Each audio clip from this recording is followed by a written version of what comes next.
반복되는 일상 중에 변함없는 하나님의 사랑이 우리를 향하여 있음을 기억하고 누리며 살아가는 귀하고 복된 하루 되시기를 소망합니다. 오늘 우리가 함께 나눌 말씀은 베드로전서 1장입니다.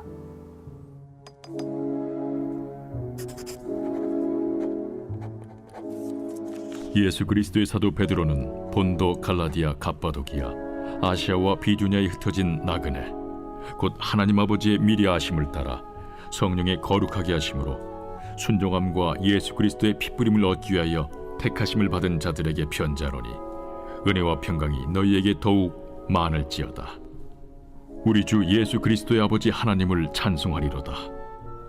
그의 많으신 궁율대로 예수 그리스도를 죽은 자 가운데서 부활하게 하심으로 말미암아 우리를 거듭나게 하사 산 소망이 있게 하시며 썩지 않고 더럽지 않고 쇠하지 아니하는 유업을 있게 하시나니 곧 너희를 위하여 하늘에 간직하신 것이라.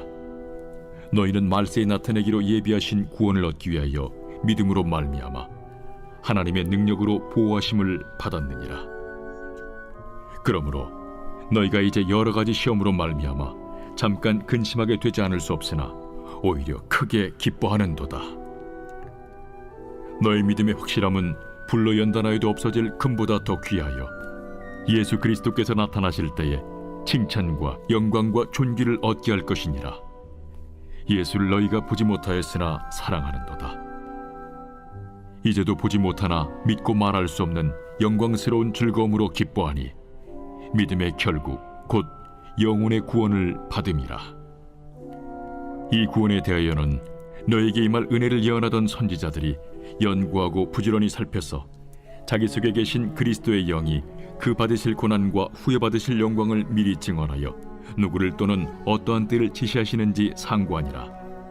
이 섬긴 바가 자기를 위한 것이 아니요 너희를 위한 것임이 계시로 알게 되었으니 이것은 하늘로부터 보내신 성령을 힘입어 복음을 전하는 자들로 이제 너희에게 알린 것이요 천사들도 살펴보기를 원하는 것이니라. 그러므로 너희 마음에 허리를 동이고 근신하여 예수 그리스도께서 나타나실 때에 너희에게 가져다 주실 은혜를 온전히 바랄지어다. 너희가 순종하는 자식처럼 전에 알지 못할 때에 따르던 너희 사욕을 본받지 말고 오직 너희를 부르신 거룩한 이처럼 너희도 모든 행실에 거룩한 자가 되라. 기록되었을 때 내가 거룩하니 너희도 거룩할지어다 하셨느니라. 외모로 보시지 않고 각 사람의 행위대로 심판하시는 이를 너희가 아버지라 부른즉 너희가 나그네로 있을 때를 두려움으로 지내라. 너희가 알거니와 너희 조상이 물려준 헛된 행실에서 대속함을 받은 것은 은이나 금같이 없어질 것으로 된 것이 아니요 오직 흠없고 점없는 어린 양 같은 그리스도의 보배로운 피로 된 것이니라. 그는 창세전부터 미리 알린 바 되시니라. 이 말세에 너희를 위하여 나타나신 바 되었으니 너희는 그를 죽은 자 가운데서 살리시고 영광을 주신 하나님을 그리스도로 말미암아 믿는 자니 너희 믿음과 소망이 하나님께 있게 하셨느니라. 너희가 진리를 순종함으로 너희 영혼을 깨끗하게 하여 거짓이 없이 형제를 사랑하기에 이르렀으니 마음으로 뜨겁게 서로 사랑하라. 너희가 거듭난 것은 썩어질 씨로 된 것이 아니요 썩지 아니할 씨로 된 것이니 살아있고 항상 있는 하나님의 말씀으로 되었느니라. 그러므로 모든 육체는 풀과 같고 그 모든 영광은 풀의 꽃과 같으니 풀은 마르고 꽃은 떨어지되 오직 주의 말씀은 세세토록 있도다 하였으니 너희에게 전한 복음이 곧 이 말씀이니라. 앞서 히브리서를 나눌 때 네로 황제의 만행, 특히 로마 대화재의 원인을 그리스도인들에게 뒤집어 씌우고 너무나 잔혹한 핍박을 가했던 그 내용을 기억하실 것입니다. 그리고 오늘부터 우리가 함께 나눌 이 베드로전서 역시 같은 배경에서 기록된 예수님의 수제자 중 한 명인 베드로의 편지입니다. 특히 1절에서 보면 예수 그리스도의 사도 베드로는 본도, 갈라디아, 갑바도기아, 아시아와 비두니아에 흩어진 나그네라고 수신자를 소개하는데요.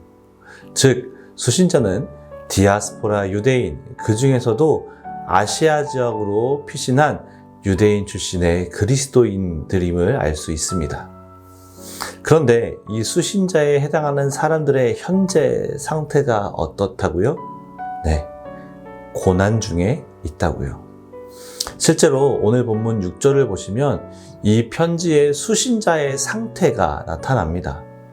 그러므로 너희가 이제 여러 가지 시험으로 말미암아 잠깐 근심하게 되지 않을 수 없으나 오히려 크게 기뻐하는도다. 아멘. 우선 이 구절의 의미는 분명 다르지만 내용을 보면 편지의 수신자들이 고난 가운데 있음을 알 수 있습니다. 사실 우리 믿는 사람들도 다른 믿지 않는 사람들과 마찬가지로 살아가는 시간 속에서 무수히 많은 힘들고 어려운 일을 겪으며 살아갑니다. 그런데 간혹 잘못된 신앙을 가진 사람들은 예수님을 믿으면 복을 받게 되고 모든 문제가 해결될 것처럼 말합니다. 이런 사람들의 특징은 삶에 발생하는 여러 가지 문제를 살아가다 보면 누구나 겪는 지극히 일상적인 일로 보지 않고 사탄의 공격이나 자신이 지은 죄에 대한 대가라고 말하곤 합니다. 완전히 잘못된 시각이고 믿음입니다. 우리 믿는 사람들도 믿지 않는 사람들과 마찬가지로 여러 가지 시험으로 말미암아 근심하게 됩니다. 그런데 사실 오늘 본문에서 성경에서 말하는 대부분의 고난, 핍박, 환난은 이처럼 믿음이 있던 없던 모든 사람이 겪는 것과 다른 것을 말합니다.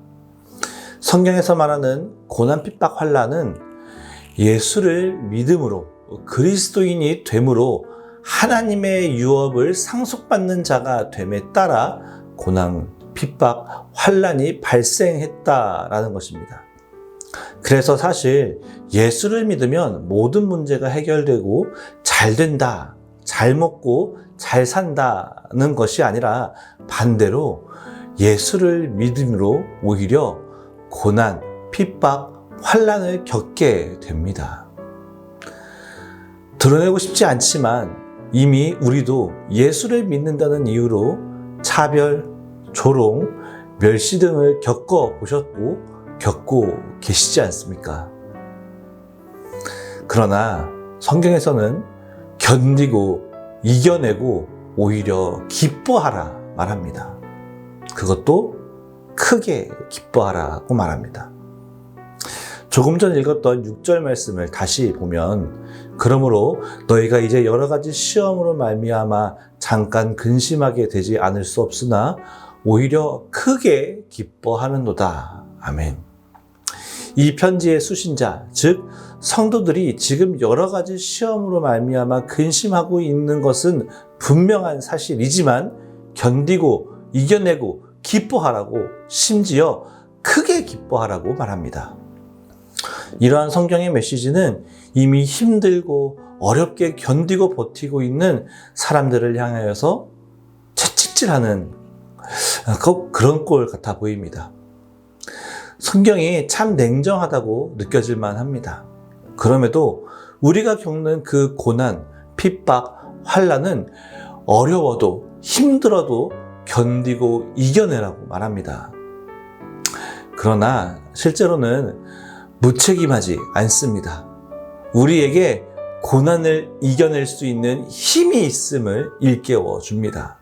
그 힘은 바로 우리를 구원하신 은혜입니다. 오늘 본문 2절에서는 성삼위 하나님의 사역으로 우리가 구원받았음을 선포합니다. 그리고 이어지는 3절에서는 이렇게 말합니다.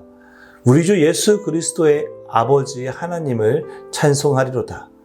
그의 많으신 긍휼대로 예수 그리스도를 죽은 자 가운데서 부활하게 하심으로 말미암아 우리를 거듭나게 하사 산 소망이 있게 하시며.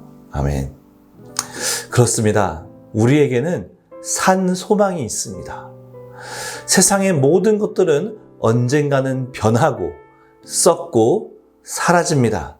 그러나 소망 중에서도 살아있는 산 소망은 4절 말씀처럼 썩지 않고 더럽지 않고 쇠하지 아니하는 유업을 잊게 하시나니 곧 너희를 위하여 하늘에 간직하신 것이라는 이 말씀처럼 우리에게는 언제나 변하지도 썩지도 않는 영원한 소망이 있습니다.